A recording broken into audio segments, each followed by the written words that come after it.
तौबा करें तो फिर बदल जाएं, फिर तब्दीली आए। और ये कोई मुश्किल काम नहीं, जो बदलने वाले थे वो बदल गए। बड़ा कुछ करते थे पर फिर वो लोग बदल गए। हजरत फुजाला रदी अल्लाह ताला अन्हु कहते हैं कि मैं बड़ा दिलदादा था औरतों का, और मेरा माहौल ये था कि मैं कत्ल भी कर लेता था, माज़अल्लाह चोरी भी कर लेता था, और रात मेरी तबीयत थी माज़अल्लाह नई से नई औरत के पास जाना। कहते हैं अबू जहल ने ऐलान किया कि जो नबी पाक अलैहिस्सलाम का सरे अक़दस माज़अल्लाह काट के लाएगा, नकले कुफ्र कुफ्र न बाशर, 100 सुर्ख ऊंट इनाम मिलेगा। तो मैंने इरादा कर लिया कि मैं बहुत सारा इनाम हासिल करूंगा। कुरान मजीद में ना अल्लाह फरमाता है कि बहुत सारे लोग ऐसे हैं जिन्हें अगर मैं रिस्क में कुशादगी दे दूं, ज्यादा पैसे दे दूं, फरमाया बागी हो जाएं, वो सरकश हो जाएं। ये बहुत सारे लोगों को जो अल्लाह तबारक व तआला एतदाल में रखता है तो ये उनके लिए बेहतर है। हर बंदा दौलत के होते हुए नेक हो सकता, तो ये अल्लाह अगर रखता है ना एतदाल में तो शुक्र करे अल्लाह का, वरना तो लोग अय्याशियां करें, पता नहीं क्या कुछ कर गुजरे। तो हजरत फुजाला कहते हैं कि मैंने खंजर तैयार किया और मैंने बगल में उसको छुपाया, ऊपर मैंने चादर ओढ़ ली। अब मुझे पता था ज़ोहर की नमाज के बाद नबी पाक सल्लल्लाहु अलैहि वसल्लम तवाफ़े काबा के लिए, बैतुल्लाह शरीफ के तवाफ के लिए जाते हैं। कहते मैं भी उस तरफ बढ़ा। रस्ते में ना वो खातून जिसके घर मैंने रात आना था, मैंने दरवाजे पे दस्तक दी। मैंने कहा कि तैयार रहना, तैयार रहना, आज मैं बड़े पैसे लेके आऊंगा। उसे मैंने ये कहा और फिर मैं चला गया बैतुल्लाह शरीफ का तवाफ करने। कहते हैं अल्लाह के महबूब भी तवाफ कर रहे थे तो मैंने भी तवाफ शुरू कर दिया। इरादा ये था कि जहां नबी पाक अलैहिस्सलाम मेरे करीब से गुजरेंगे तो मौका पाकर मैं हुजूर के जिस्म अक़दस पर खंजर खोप दूंगा और माज़अल्लाह शहीद कर दूंगा।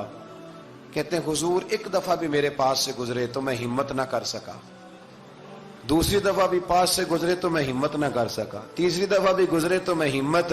नबी करीम सल्लल्लाहु अलैहि वसल्लम 2-3 दफा गुजरे तो फरमाते हैं कि मुझे मौका ना मिला, इसलिए कि हुजूर फरमाते हैं अल्लाह ने रोब के साथ मेरी मदद फरमाई, दुश्मन पर मेरा रोब तारी हो जाता है। फरमाते हैं जब चक्कर पूरे हो गए तो महबूब करीम ना छठे चक्कर पे फरमाने लगे फुजाला चक्कर एक रह गया है, बेखबर हो जो गुलामों से वो आका क्या है, एक फेरा रह गया। कहते तवाफ मुकम्मल हो गया तो महबूब मेरे करीब आए, फरमाया वो काम करते क्यों नहीं जिसके लिए आए थे। मैंने अर्ज की या रसूलल्लाह कौन सा काम, कैसा काम? अंदर तो चोर था ना, बांझ फकीरों किसे नहीं मारिया, ए हुई चोर अंदर दा, अंदर चोर था ना। कहते हुजूर ने मुझे कंधे से पकड़ के हिलाया, फरमाया करते क्यों नहीं। जब हुजूर ने हिलाया तो वो खंजर भी पैरों में गिरा और मैं भी रसूलुल्लाह के पैरों में गिर गया।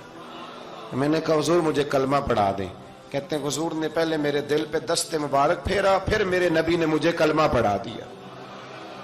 अब ना मुरीद होने वाला कहता है कि जी आहिस्ता आहिस्ता मैं ठीक हो जाऊंगा। अब वो आहिस्ता आहिस्ता का क्या तर्जुमा है ये बिल्कुल समझ नहीं आती। भाई किसी बंदे से 5 लाख रुपया लेना है तो उससे वो कहता है जी मैं आहिस्ता आहिस्ता दूंगा, 500 रुपया दे दिया करूंगा रोज का, तो कहते हैं मेरी रकम खराब होती है, पूरे दो। और नेकी की बात जब आती है तो कहते हैं हजरत साहब दीन इतना सख्त नहीं है, मैं आहिस्ता आहिस्ता ठीक हो जाऊंगा। अब मैं मगरिब इशा पढ़नी शुरू कर दी है मैंने, अब मैं तस्बीह ले ली है, कल मैंने भी आहिस्ता आहिस्ता मैं ठीक हो जाऊंगा। यानी रकम लेनी हो तो वो आहिस्ता आहिस्ता कबूल नहीं है। लेकिन और मकान की रजिस्ट्री अगर करानी हो तो मालिक मकान कहे कि आहिस्ता आहिस्ता करा लो, कहते हैं पैसे पूरे दिए, सवेरे चल और बयान दे। ये क्या बात हुई? यहां ये जो हमारा माहौल था ना, कर लेंगे हो जाएगा, यकीन करें लोग कब्रों में चले गए हैं पर मस्जिदों में नहीं आए। हर काम से लोग रिटायर हुए पर गुनाहों से रिटायर नहीं हुए। आखिर तक तबाही उतर गई लेकिन लोग बदलने को तैयार ना हुए। हजरत फुजाला कहते हैं अभी मैंने कलमा पढ़ा, अभी मैं वापस आया, रास्ते में वो बीबी खड़ी थी। कहते मैं वो शख्स था कि औरतें मरती थी मेरे ऊपर और किसी की जुर्रत थी कि वो आए बाएं शाएं करे, लेकिन फरमाते हैं मैं बीबी के पास से गुजर गया। पहले तो उसका ख्याल था रुकेगा, लेकिन जब मैं रुका ना तो दरवाजे पे आई, और जब मैं गुजर गया तो उसने आवाज दी, लेकिन मैंने सुनी अनसुनी कर दी। जब आगे बढ़ा तो मेरे पीछे दौड़ी। فرماتے ہیں مجھے پکڑ کے کہنے لگی فضالہ تجھے کیا ہوا، تو وہی نہیں جو یہاں سے گیا تھا؟ آپ فرماتے ہیں میں کبھی نہیں رویا تھا، میں کبھی نہیں رویا تھا۔ اور جب کہا نا تو وہی نہیں، کہتے میں نے سر اٹھایا تو میری آنکھوں میں آنسو تھے، میں نے کہا میں جو گیا تھا وہ نہیں ہوں، اب تو میں محمد عربی کا غلام بن گیا، اب میں وہ نہیں ہوں، اب نہیں ہو سکتا کہ کوئی میری نظر میلی ہو جائے، یہ کیسے ممکن؟ اب نا اسلام کی تعریف ہم نے یہ کی ہے کہ خبردار کوئی ہمارے قریب نہ آئے، ہم کسی کو بات نہیں کرنے دیتے کہ ہم مسلمان ہیں، ہم بات نہیں کرنے دیتے۔ پتہ کیا بات ہے، ایک میری یہ تقریر ہوتی ہے ممبر پہ، اور ایک میرا عمل ہوتا ہے جب میں سفر کرتا ہوں، جب میں گاڑی میں بیٹھتا ہوں، جب میں دوستوں سے ملتا ہوں۔ جب ان دونوں باتوں میں تضاد آتا ہے نا، تضاد، تو لوگ تقریر کو جذبات نہیں کہتے، ایک فن بن جاتی ہے تقریر۔ آپ کو پتہ ہے نا وائزین نعت خواں کہتے ہیں میں نے محفل لوٹ لی، پھر لوگ شمار کرتے ہیں کتنے لوگوں نے سبحان اللہ کہی، پھر لوگ شمار کرتے ہیں کہ آج 5 بندے روئے بھی تھے جب میں تقریر کر رہا تھا۔ تو پھر یہ فن ہے، یہ جذبات کا اظہار۔ سمجھ لیں بات کو کہ عمل جب آپ نہیں نہ کرتے عمل، تو آپ خود بڑے بے چین رہتے ہیں کہ یار یہ میں کیا کر رہا ہوں، یہ کون سا گورکھ دھندا ہے کہ میرا عمل صفر ہوتا جا رہا ہے۔ ہمارے ایک استاد تھے تو وہ فرمایا کرتے تھے کہ اگر پڑھے لکھے آدمی کو تم بے عمل دیکھو تو اس سے دور ہٹ جایا کرو، ورنہ تمہیں بھی بے عمل کر دے گا۔ میں نے ان سے عرض کی، میں نے کہا حضور یہ کیا ہے؟ تو فرمانے لگے اپنے حضرت صاحب سے پوچھنا، وضاحت کریں گے۔ میں نے حضرت صاحب سے کہا جی عجیب بات کر دی ہے، علم والے بندے کے پاس بیٹھ کے تو علم آتا ہے۔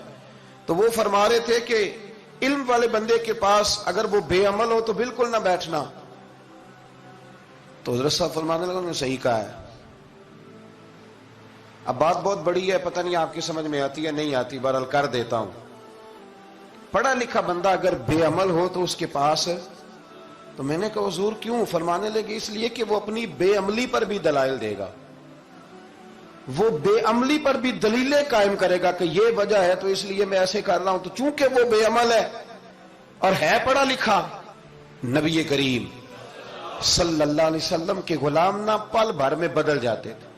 اور اللہ تعالیٰ بھی نہ بڑے موقع دیتا ہے ہمیں، بڑے موقع۔ حضور نے فرمایا جس نے ایمان اور احتساب کی نیت سے روزے رکھے وہ نئی زندگی کا آغاز کرے، اس لیے کہ اللہ نے اس کے پچھلے سارے گناہ معاف فرما دیے۔ میرے نبی کریم علیہ الصلوۃ والسلام نے فرمایا جو شخص بیمار ہو گیا، مریض ہو گیا، اور نسائی شریف میں فرمایا کہ 3 دن تک بستر پہ رہا اور اس نے شکوہ نہ کیا اللہ کا، اور جب وہ شفا یاب ہو کے بستر سے اٹھا ہے نا، تب اللہ نے اس کے پچھلے سارے گناہ معاف فرما دیے۔ اور فرمایا جو حج کرنے گیا، حج کر کے واپس آیا، اللہ کے حبیب فرماتے ہیں یوں سمجھے کہ میں آج ہی ماں کے پیٹ سے پیدا ہوا۔ بڑے موقع اللہ نے دیے، بڑے موقع، بڑے سارے موقع عطا فرمائے کہ میں تیرے پچھلے گناہ معاف کر دوں گا، تو بھی تو نئی زندگی کا آغاز کرنا، تو بھی تو شروع کرنا نئے سرے سے، تو بھی تو بدل کے آنا، تو بھی تو اپنے اندر تبدیلی پیدا کرنا۔